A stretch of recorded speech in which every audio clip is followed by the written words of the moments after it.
하나님의 말씀은 골로새 3장 2절입니다. 위의 것을 생각하고 땅의 것을 생각지 말라. 살아계신 아버지 하나님, 우리는 세상 것을 생각하지 아니하고 위에 하나님 나라를 사모함으로 기쁨의 산에 오르기를 원합니다. 오늘도 주님께서 말씀을 친히 증가하여 주시옵시며 우리 모두 말씀을 듣는 가운데 기쁨의 땅에 오르게 하여 주시옵소서. 하나님을 만나는 귀하고 복된 시간 되게 도와주시옵소서. 거룩하신 예수 그리스도 이름으로 기도드립니다. 아멘. 제목의 말씀은 기쁨의 산에 오를 자 누구인가? 천국 가는 이야기 철로역정 25강입니다. 자, 임마누엘의 땅, 바로 기쁨의 산이라고 불리는 곳으로 그리스도인은 가게 됩니다. 과거에 아름다운 궁전에서 그 기쁨의 산을 멀리서 바라보기만 했습니다. 플레센 랜드라고 합니다. 바로 우리를 유쾌하게 하는 그 땅입니다. 어디 인생이 그렇게 유쾌한 것이 많이 있겠습니까? 그러나 오늘 보니까 그리스도인은 바로 기쁨의 산에서 기쁨을 누리는 것을 보게 되는데 그 땅 이름이 바로 임마누엘의 땅이라는 곳입니다. 그곳에 도착해 보니까 정원과 과수원 그리고 포도원과 샘들이 있습니다. 제가 강의를 다니면서 뉴질랜드라든가 미국이라든가 캐나다라든가 정말 아름다운 곳을 많이 가봤는데요. 가서 보면 우리 한국도 아름답지만 정말 물이 많고 얼마나 아름다운지 에덴 동산이 따로 없구나 하는 그런 곳들을 많이 본 적이 있습니다. 그러나 그것도 역시 근심과 걱정과 두려움과 인간의 그런 고난들이 있는 곳입니다. 세상이라는 곳이. 그래서 결국은 우리가 어떻게 정말 진정한 기쁨을 누리는가, 영적 성장이 이루어지고 하나님 안에서만 이루어진다는 사실을 볼 수가 있습니다. 자, 그리스도인은 이곳에 이르기 전에 고난의 언덕을 올랐습니다. 그리고 아볼루온과 전투도 했습니다. 사망의 골짜기를 지났고요. 허영의 시장에서 믿음이 처형당하는 사건도 있었습니다. 그리고 의심의 성에 갇혀서 절망 거인과 자포자기 부인에게 붙들려서 많은 고초를 겪기도 했습니다. 그러나 이제 이런 영적 전쟁에서 승리하면서 드디어 바로 이 기쁨의 산, 바로 임마누엘의 땅에 들어서게 됩니다. 그렇다면 이 기쁨의 산에 오를 자가 누구인가? 말할 것 없이 바로 영적 성장을 이룬 사람은 바로 이 기쁨의 산에서 사는 것이라는 사실을 알 수가 있습니다. 고난과 역경을 이기면서 영적 진보를 이룬 사람입니다. 그런 사람의 영성은 바로 기쁨의 산에 도달할 만큼 높아져 있었다라는 사실을 알 수가 있습니다. 하박국 선지자를 한번 보시겠습니다. 나는 여호와로 말미암아 즐거워하며 나의 구원의 하나님으로 말미암아 기뻐하리로다. 주 여호와는 나의 힘이시라. 나의 발을 사슴과 같게 하사 나를 나의 높은 곳으로 다니게 하시리로다. 여기 오늘 본문의 말씀에서, 오늘 내용 말씀에서 우리가 주목할 것이 있습니다. 여기에 자신의 힘이 되고 즐거움이 되고 기쁨이 되는 분이 계시는데 바로 여호와라고 먼저 전제를 하고 있습니다. 그 여호와가 자신의 힘이고, 그리고 자신의 발을 사슴과 같게 해서 자신을 바로 높은 산에, 높은 곳에 다니게 하셨다. 그래서 우리가 이 높은 곳을 주목할 필요가 있습니다. 영적 성장을 이루었을 때 이 높은 곳에 있는 것입니다. 하박국 선지자의 당시의 상황을 보면 사실은 그 환경이나 그리고 민족이 멸망당한 그런 환경이나 현실은 하박국 선지자 눈에는 보이지 않는 것입니다. 그리고 오직 여호와 하나님만을 바라봤을 때 즐거움이 충만했다. 그래서 정말 어떻게 불교 용어로 말하면 해탈한 사람이 아니고서는 불가능한 일이 아니겠습니까? 성경에서는 바로 영적인 사람은 가능하다라고 말씀하고 있습니다. 현대 신자들은요, 대부분 수고하는 걸 싫어합니다. 그리고 자기 희생을 하는 거 달콤하지 않아요. 고난도 싫어하지요. 그래서 영적 고지를 점령하지 못하게 됩니다. 왜 그럴까요? 자기 수준에 맞는 산에서 그냥 신앙생활을 합니다. 여러분, 우리 올 한 해는요, 전투하면서 올라가십시다. 자기 산에 안주하게 되면 절대 이 영적 고지를 점령할 수 없고 아름다운 땅을 세상에서 경험할 수가 없게 됩니다. 결국은 자기 신앙의 향상은 자기를 위한 것이지 교회를 위한 것도 사실은 하나님 나라를 위한 것도 아니지 않습니까? 첫째 먼저 자기 자신을 위한 것입니다. 자기 자신에게 영적 성장이 이루어졌을 때 자기의 영육간에 복이 오고요, 자녀에게 복이 오고 가정에 복이 오고 가문이 복되다는 사실을 우리는 알아야 할 것입니다. 바로 자기 만족의 신앙생활을 우리는 벗어나야 될 줄로 믿습니다. 바로 오늘날 현대인의 대부분 종교인의 모습입니다. 자기 신앙에 갇힌 모습이죠. 베드로 사도는 이들을 이렇게 말합니다. 예수를 믿기는 하지만 예수가 없는 사람이다. 그리고 이 사람들은 눈은 뜨고 있지만 영적 맹인이다. 그래서 그들은 멀리 있는 기쁨의 산을 바라보지를 못합니다. 자, 기쁨의 산에는 무엇이 있을까요? 정말 천국과 같은 그런 아름다운 모습들입니다. 여러분, 이 정원이 있고 과수원이 있고 포도원이 있는 그런 우리가 집에서 산다면, 그리고 그 옆에는 샘물이 흐르고 있어요. 그곳이야말로 바로 지상 낙원이 아니겠습니까? 이제 바로 그리스도인과 소망은 그곳에 도달하게 됩니다.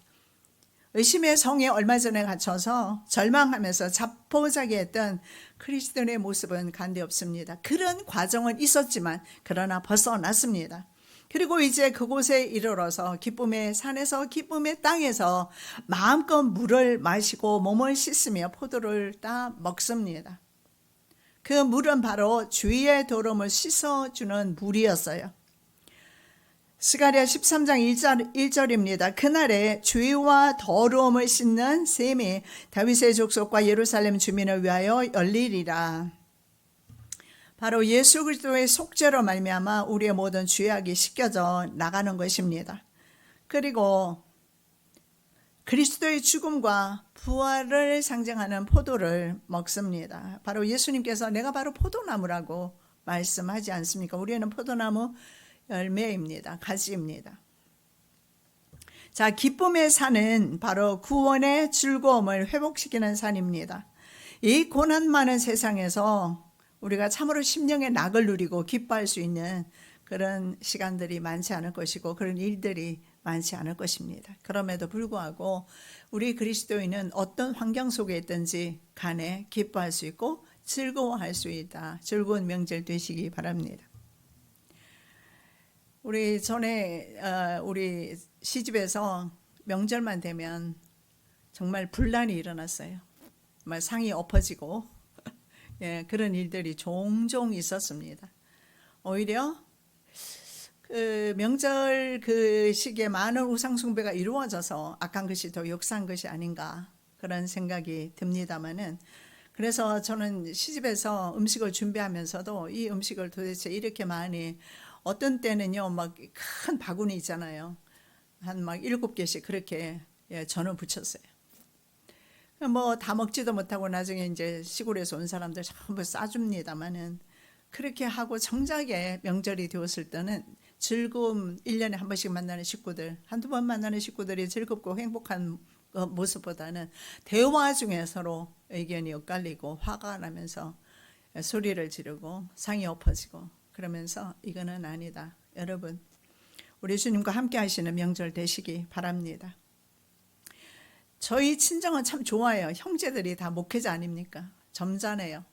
그래서 만나면 서로 음식을 시켜서 먹을 걸 사가지고 와서 먹고, 그래서 믿는 자들이 함께 모였을 때는 참으로 즐겁구나. 장소적인 문제를 떠나서 어떤 사람이 모이느냐에 따라서 그곳이 바로 기쁨의 산이 될 수가 있겠구나 생각해 봅니다. 여러분이 바로 그 주체가 되시기 바랍니다. 그 사람이 가는 곳에는 평안이 넘치고 기쁨이 넘치고 화목이 이루어지는 그런 사람 되시기 바랍니다. 통일 찬송가 49장 내용인데요, 한번 우리가 보시겠습니다. 참 즐거운 노래를 늘 높이 불러서 이 세상 사는 동안 주 찬양하겠네. 축복의 산에 올라 멀리 바라보니 나 건너갈 요단강 뚜렷이 보이네. 참 아름다운 노래 늘 높이 부르세. 하늘의 소망 주신 주 찬양하여라. 주 아름다운 노래 다 함께 부르세. 하늘의 기쁨 주신 주 찬양하여라. 이 세상에 찬양할 수 없는 이 세상에 살면서 우리가 찬양할 수 있다는 것은 놀라운 은혜입니다. 은총입니다. 바로 하나님을 모시고 사는 사람들은 기쁨의 산에 사는 것입니다. 자, 그들은 왕의 대로 가장자리에서 이제 두 사람은 양을 먹이는 목자를 만나게 됩니다.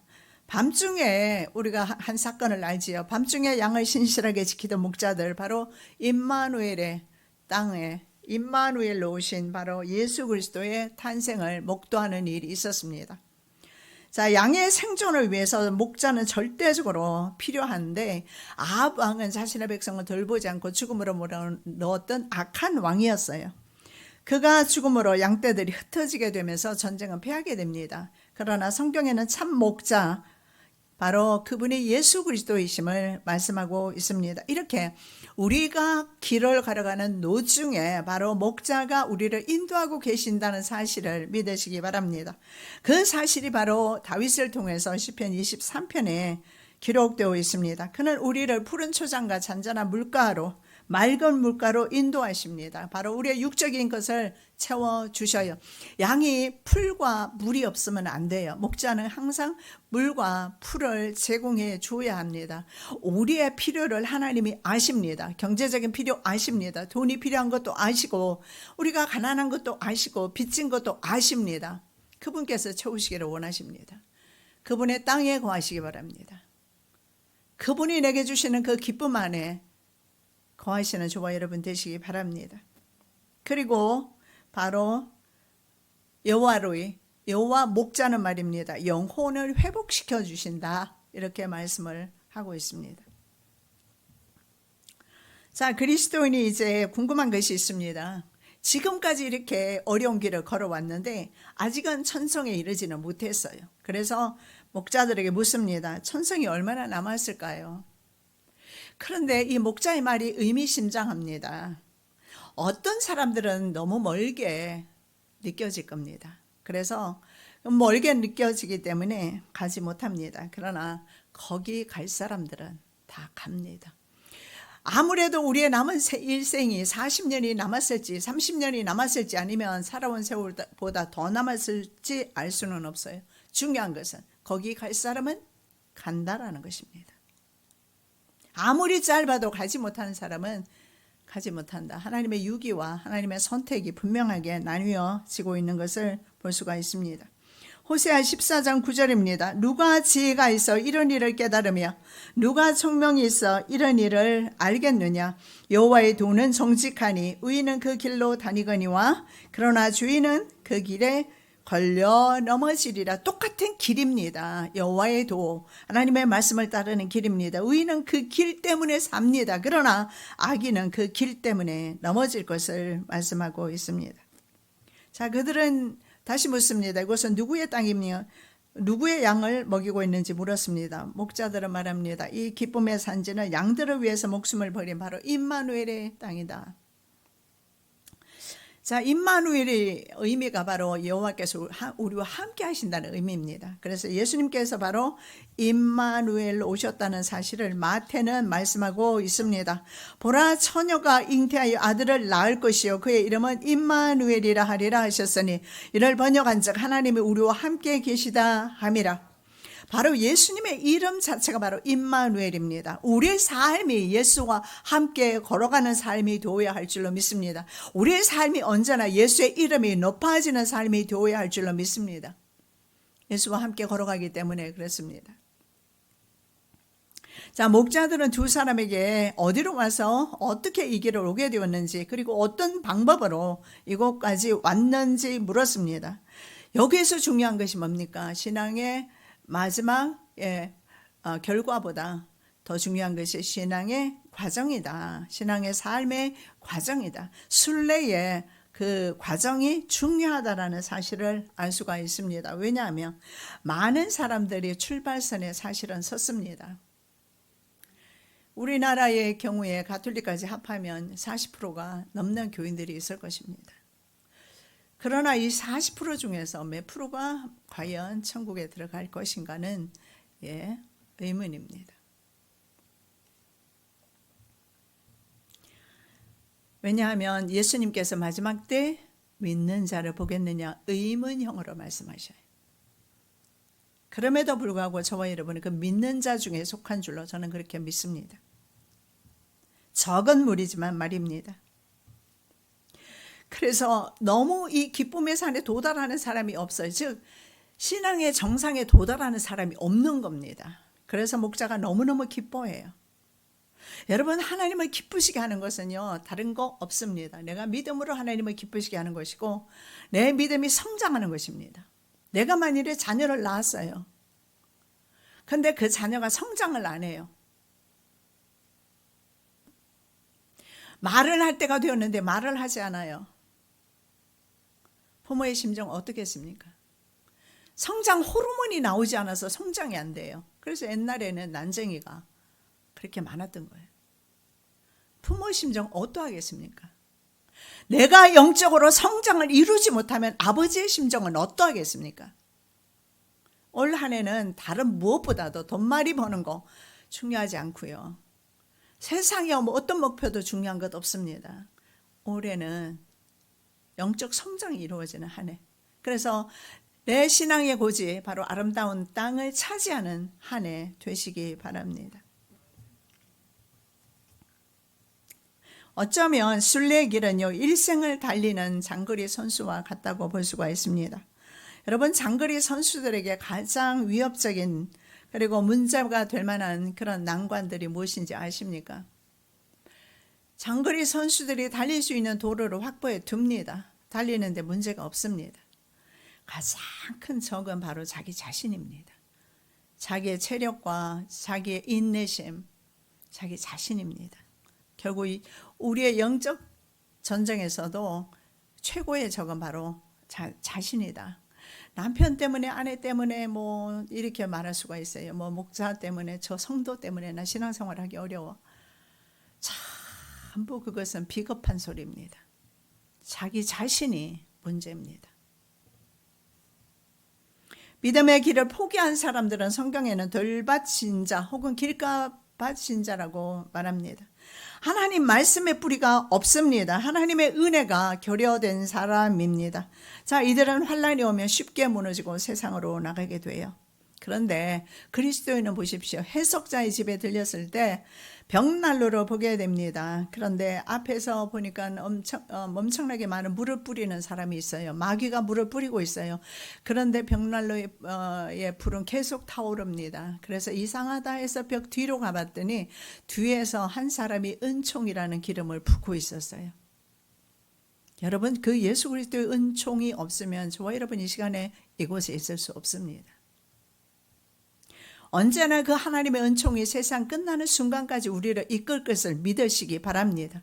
중요한 것은 삶 속에서 이 사실을 믿고 하나님을 의지할 때 우리는 우리의 삶이 기쁨의 산에서 기뻐하면서 감사하면서 찬송하면서 살 수 있다는 겁니다. 내 입에서 찬송이 나오게 돼요.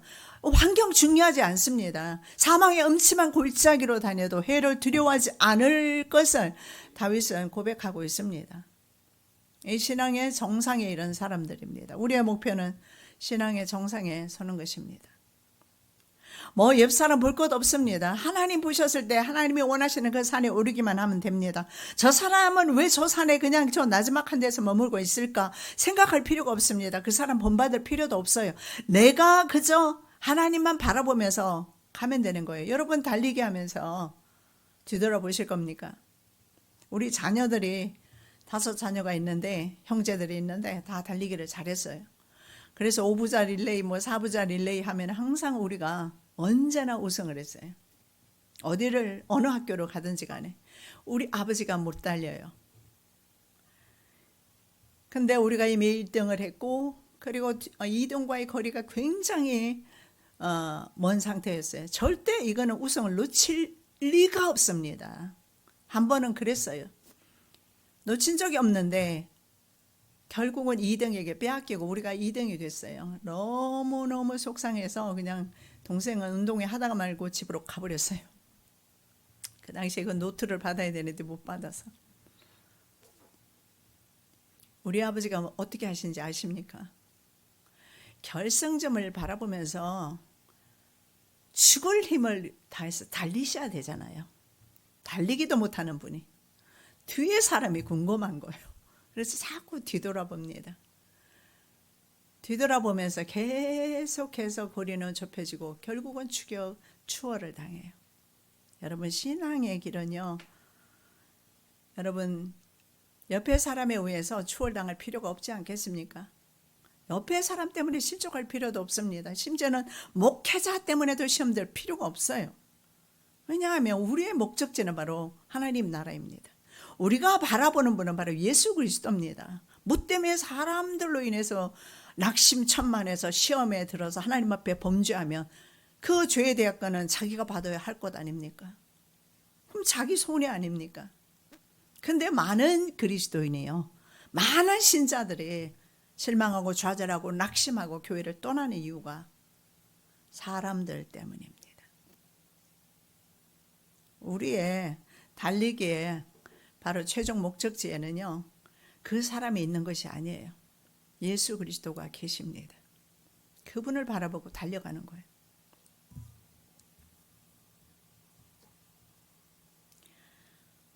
자, 은총이라는 그 기름 부음을 받은 그리스도인은요, 정말 하나님 앞에 특별 은총 받은 거예요. 구원의 은총이죠. 그래서 은총이라는 기름을 경험했습니다. 그 은총의 힘을 힘입어서 지금까지 달려왔습니다. 빌립보 2장 12절에 보면 하나님 은혜 없이는, 하나님의 은총 없이는 아무도 천국길 갈 수 없고 하나님의 자녀 될 수 없다는 사실을 말씀하는데, 사도 바울은 이렇게 말합니다. 항상 복종해라. 그리고 두렵고 떨림으로 너희 구원을 이루라고 말씀하고 있습니다. 자, 두 사람은 이제 길을 벗어나지 않도록 길을 확인하면서 곁길로 빠지지 않도록 조심히 걷습니다. 왜냐하면 곁길 초장으로 빠졌다가 절망 거인을 만나지 않습니까? 자, 목자들의 이름이 지식, 경험, 경계, 진실입니다. 내 목자의 이름에서 복음 사역자에게 꼭 필요한 자질인 것을 알 수 있고, 이 자질은 성도들에게 필요한 것들임을 알 수가 있는데, 첫째 목자는요, 지식입니다. 목회자는 성경에 능통해야 합니다. 그래서 양들에게 하나님의 말씀을 제대로 먹이고 가르쳐야 된다는 사실을 알 수가 있습니다. 바른 말씀만이, 하나님의 말씀만이 그를 바른 길로 지도하고, 그리고 이단의 시험에 올무에 빠지지 않기 때문에 그렇습니다. 두 번째 목자의 이름은 경험입니다. 목회자는 말할 것 없이 성령의 경험이 있어야 합니다. 성령 충만해야 합니다. 영적 경험이 있어야 합니다. 예수님도 심지어는 사역하시기 전에 성령으로 기름 부음을 받으셨음을 알 수가 있습니다. 누가복음 4장 18절입니다. 주의 성령이 내게 임하셨으니 이는 가난한 자에게 복음을 전하게 하시려고 내게 기름을 부으시고. 그래서 목회자에게 성령님이 계시는가, 다른 말로 하면 목회자에게 하나님이 있는가 없는가 보면 되는 겁니다. 하나님의 말씀을 전하는가, 자기 이야기하는가, 아니면 세상 연설하는가, 이거 보면 됩니다. 예수님에 대해서 말 한마디 나오지 않는 설교도 있습니다. 그래서 조엘 오스틴 목사님 설교를 몇 번 들어봤는데 그대로 안 들어요. 예수님 이야기도 없고 예수님의 이름으로 기도한다는 말도 없어요. 참 목자는요, 그 사람이 교회 목사이든 목회자이든 아니면 위정자이든 하나님을 인정하는 사람이어야 합니다. 그리고 하나님을 경험한 사람이어야 합니다. 자, 세 번째 목자의 이름은요, 경계입니다. 양떼는요, 항상 맹수의 위험에 노출되어 있습니다. 무슨 맹수? 우리가 생각할 수 있어요. 성경에는요, 우는 사자와 같이, 그 맹수 바로 마귀입니다. 사자처럼 먹잇감을 찾고 있다라고 베드로 사도는 말씀을 하고 있습니다. 그렇다면 그 영혼이 맹수의 먹잇감이 되지 아니하도록 목자가 해야 되는 것이 있습니다. 바로 영혼의 상태를 감독하고 위험할 때는 경고해야 되는 것입니다. 제 경험에 의하면요, 이게 구별이 되어져요. 이것을 경계했을 때 저 사람이 들을 것인가 안 들을 것인가, 안 들을 것이라는 확신이 서면 입을 다물게 되더라고요. 왜 그렇겠습니까? 나의 문제가 아니라 바로 그 사람의 문제입니다. 그 사람의 심령이 이미 완악할 대로 완악하기 때문에 더 이상 목자의 음성을 듣지 않습니다. 그러면 결론은 그 목자의 양이 아니라는 것입니다. 요즘은 목자가 없는 것 같아요. 왜냐하면 기분 상하면 교회를 다 옮겨 다니잖아요. 자기 목자가 어디 있습니까? 여러분, 잘났든 못났든 간에 자기가 섬기고 있는 교회의 목자는요, 여러분이 영적으로 의지를 해야 합니다. 무조건 믿으셔야 합니다. 신뢰해야 합니다. 인간의 약점이 보임에도 불구하고 신뢰하셔야 합니다. 그래야지 그 보살핌 속에서 권고도 할 수 있고 경계도 할 수 있는데 아니다 싶을 때, 그래서 오히려 직언을 해줄 수 있고 바른 말을 해줄 수 있고 그런 말을 들을 수 있는 것을 여러분 행복으로 생각해야 돼요. 근데 요즘 과연 목회자가 얼마나 성도들을 잘못 가고 있는 성도들을 불러 앉혀서 잘못 가고 있다라고 말할 수 있는 목회자가 얼마나 되겠습니까? 성도 떨어질까 봐도 못하고요. 작은 교회에서는. 큰 교회에서는 성도가 누군지도 몰라요. 자기 양이 누군지도 몰라. 이름도 몰라. 그러니 무슨 목자와 양의 관계가 성립이 됩니까? 뉴질랜드 한번 가보시면요, 이 백성들보다 국민들보다 양의 숫자가 더 많다고 합니다. 그래서 푸른 초장에 전부 누워서 꿀을 먹고 있는 동물은 전부 양이에요. 그래서 거기 가면 양모 제품이 굉장히 싸더라고요. 그렇게 많은 양들도 적은 목자, 숫자가 적을 수도 있어요. 목자의 돌봄이 없으면 그들은 다 죽는다라는 거예요. 우리가 왜 교회가 필요하고 왜 목회자가 필요한 것입니까? 그냥 집에서 성경 읽고 집에서 찬송하고 집에서 예배 드리면 되지. 그럴 날이 올 것입니다. 대환란이 시작되면 교회가 억압을 당할 것이고 핍박을 당할 것이고 예수 믿는 사람은 잡아 죽이는 그런 시대가 올 것입니다. 그때는 각자가 자기 믿음으로 서야 할 것입니다. 그러나 지금은 주님의 은혜입니다. 주님의 사랑입니다. 무엇이요? 경계받을 수 있고 책망받을 수 있는 바로 그런 시간이기 때문에 하나님의 사랑이 은총이 부어지는 때임을 알 수가 있습니다. 목자는 양떼가 영혼의 상태를 감독해야 되고 영혼의 상태를 알아야 합니다. 여러분이 영혼의 상태 목자들이 모를 것 같습니까? 압니다. 그래서 입을 다무는 경우는 두 가지입니다. 완고해서 더 이상 말을 안 듣는다 생각할 때는 입을 다물게 됩니다. 제 경우에는. 그리고 또 하나, 아직은 믿음이 어려서 바른 말을 하면 받아들이기가 어려워요. 지금 젖 먹고 있는데 그 아이에게 밥을 줄 수는 없지 않습니까? 기다리는 겁니다. 그러다가 어느 정도 때가 되었다 싶을 때는요, 바른 말을 해줍니다. 바른 말을 하는 목회자 교회는 부흥되기가 어렵습니다. 사실 솔직한 말로. 그러나 입에 발린 말, 평안한 말, 좋은 말, 귀에 듣기 좋은 말 하는 교회는 부흥될 것입니다. 한번 보십시오. 처세술이 좋고 사람들을 잘 비유를 마치고 사람들과 잘 함께하는 사람. 그러나 중요한 것은요, 목회자에게는 하나님의 성령님의 역사하심이 있는가 없는가, 성령님이 함께하는 사람인가, 아니면 인간의 힘으로 목회를 하는가, 인간의 생각으로 말씀을 전하는가, 그 입에서 나오는 말이 자기 말인가, 하나님 말씀인가, 성경에 기록된 말씀인가. 어떤 사람은 제 설교를 들으면 많이 그냥 어렵다고 그렇게 말씀하는 분들도 많이 있어요. 근데 이게 주님께서 제게 주신 은사인 것 같아요. 저는 말씀을 벗어나서 이야기할 게 별로 없어요.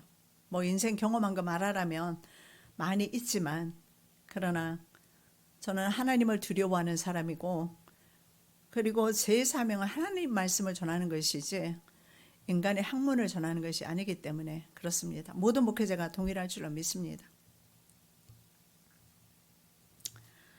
자, 네 번째 목자 이름이 진실인데, 바로 말씀을 바르게 전하는 목자가 바로 진실한 목자가 아닌가 생각됩니다.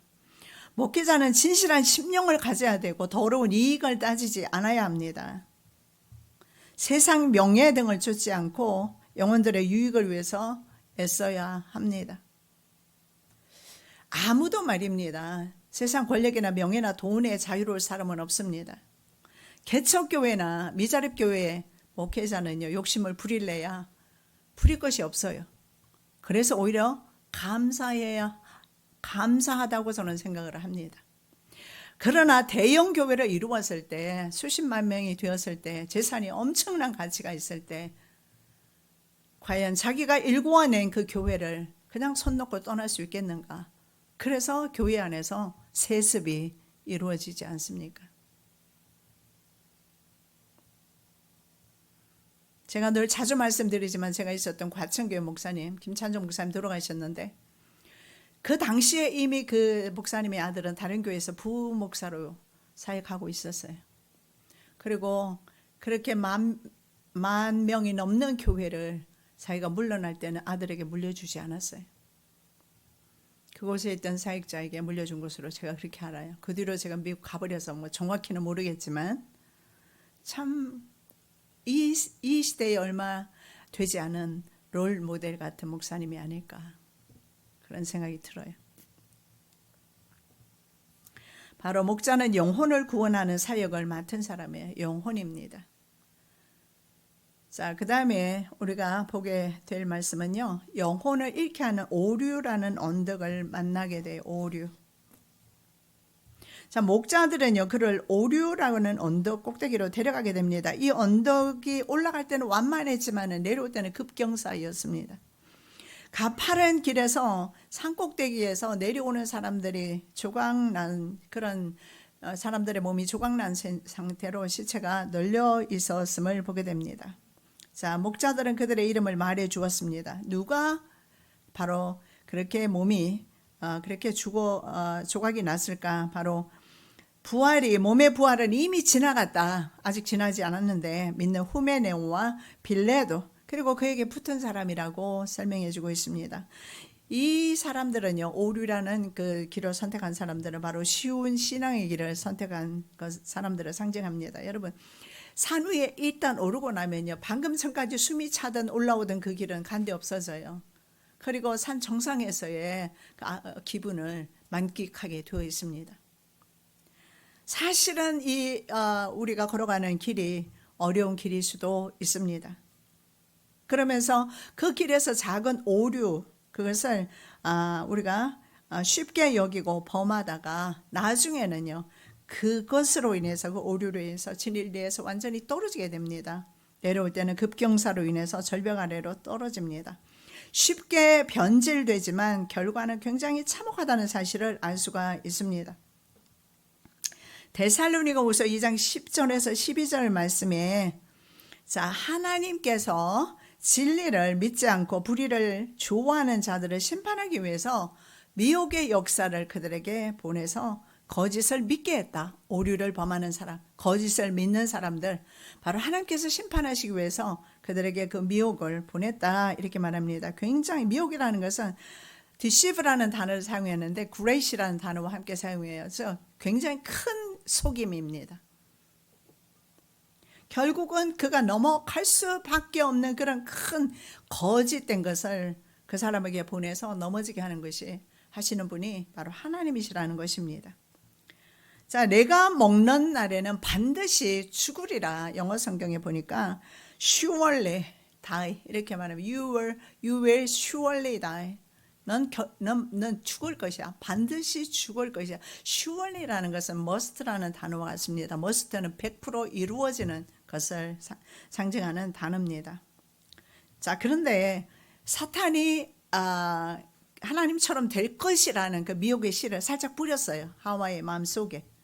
그런 상태에서 하나님의 말씀을 살짝 변개하는 하와의 모습을 보게 되는데, 이렇게 말해요. 반드시 죽으리라 했어. 이렇게 말 안 해요. 사단에게 그렇게 말 안 해요. 어떻게 말합니까? surely라는 단어를 뺍니다. You will die. 난 죽을 거야. will이라는 단어를 사용해요.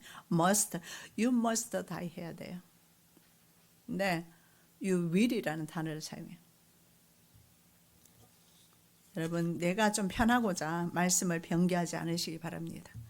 내가 좀 편하고자 하나님 말씀을 쫓지 않고 다른 길로 가지 않으시기 바랍니다. 우선은 편하지만 그러나 그 끝은 바로 죽음이라는 사실을 보여주고 있습니다.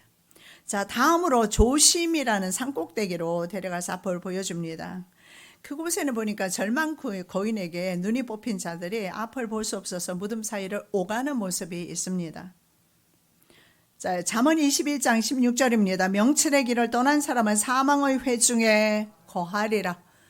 예, 사망의 회중에 거하는 사람들임을 알 수가 있습니다. 여러분, 두 사람도 똑같이 절망 거인에게 사로잡혔습니다. 그런데 두 사람은 어떻게 탈출합니까? 약속의 키가 있어요. 하나님의 말씀의 키가 있습니다. 그것으로 문을 열고 도망을 쳤습니다. 하나님의 특별한 종, 바로 구원의 약속 키입니다. 그래서 생각해 보니까 두 사람은 너무나 감사할 뿐입니다. 나의 나된 것이 바로 하나님의 은혜로라, 사도 바울의 고백처럼 말입니다. 그래서 이 조심, 신앙생활의 조심은 아무리 강조해도 부족함이 없다는 사실을 볼 수가 있습니다. 자, 목자들은 두 사람을 데리고 낮은 바닥으로 내려갑니다. 한쪽 문에서 불이 타는 듯한 소음이 들리고 사람들이 울부짖는 소리, 유황 냄새 이런 것들이 나기 시작해요.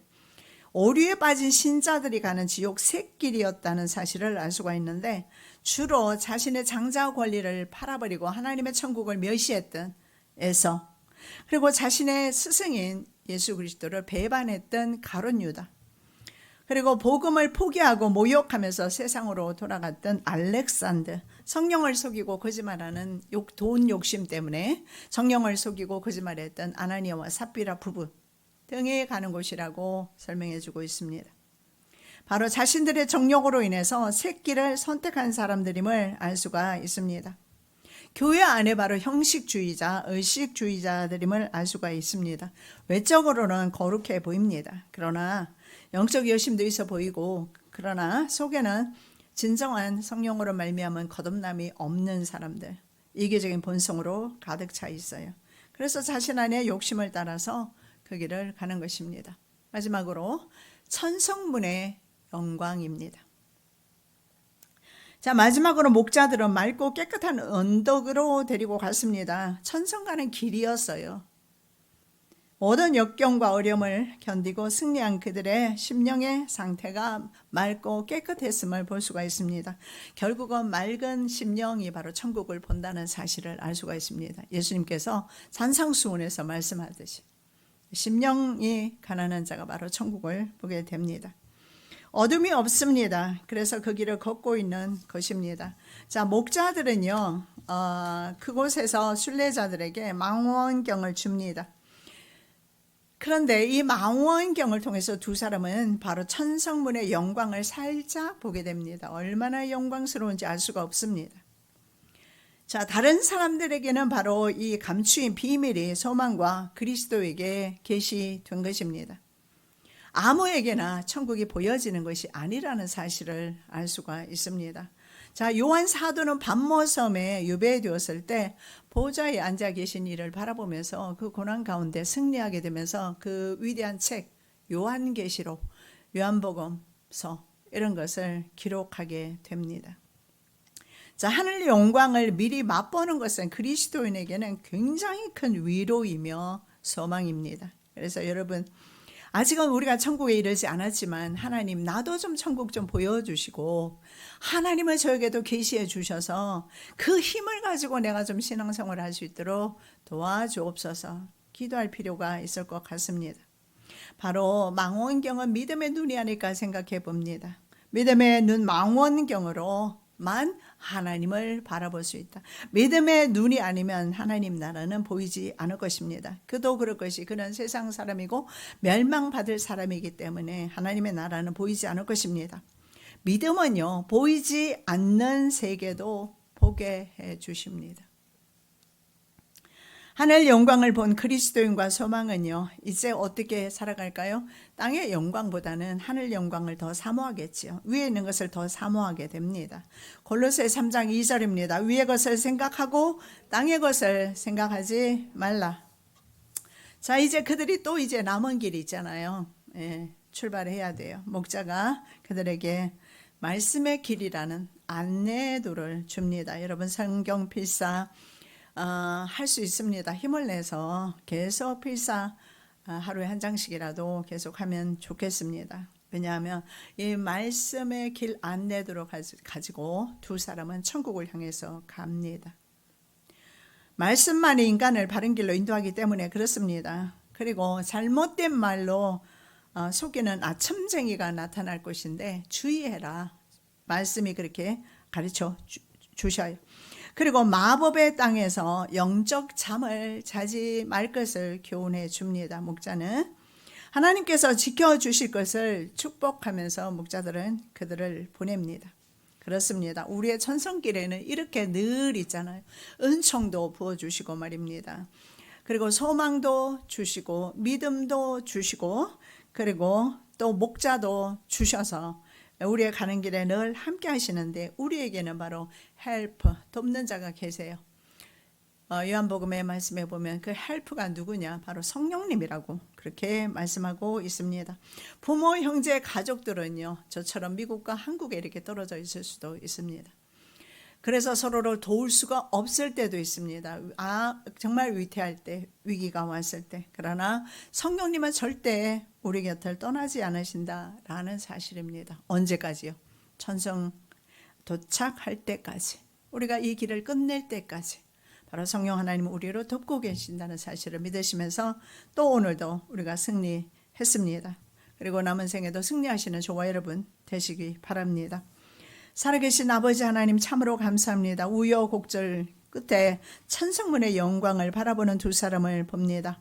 우리 또한 아버지 그 영광을 경험할 수 있도록 도와주시어서 이 세상 험한 길 걸어가면서 낙심천만하지 않게 도와주시며 언제나 땅의 것이 아니라 위의 것을 사모하며 달려가는 우리 거룩한 성도들 되게 도와주시옵소서.